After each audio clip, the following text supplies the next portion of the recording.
জনতার প্রবল আন্দোলনে শেখ হাসিনা সরকারের ক্ষমতাচ্যুত হওয়ার পর পুলিশ বাহিনীর সংস্কার সহ তাদের পোশাক পরিবর্তনের দাবি উঠেছিল। সেই সংস্কারের অংশ হিসেবেই আইন শৃঙ্খলা বাহিনীর পোশাক এবং লোগোতে পরিবর্তন আনতে যাচ্ছে সরকার।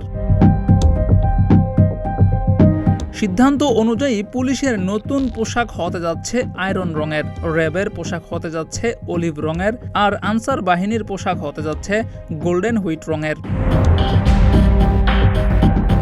এর আগে গত 11 আগস্ট পুলিশের পোশাক ও লোগো পরিবর্তন করা হবে বলে জানিয়েছিলেন সে সময় স্বরাষ্ট্র উপদেষ্টার দায়িত্বে থাকা brigadier general M Sakhawat Hossain. তবে এই পোশাক দেখে সামাজিক যোগাযোগ মাধ্যমে ইতোমধ্যে ট্রল করতে শুরু করেছে ব্যবহারকারীরা। বিশেষ করে র্যাবের পোশাক নিয়ে সবচেয়ে বেশি সমালোচনা হচ্ছে। ব্যবহারকারীদের মতে র্যাবের পোশাক একেবারে সাদামাটা দেখা যাচ্ছে। জিয়াউর রহমান, প্রতিদিনের বাংলাদেশ।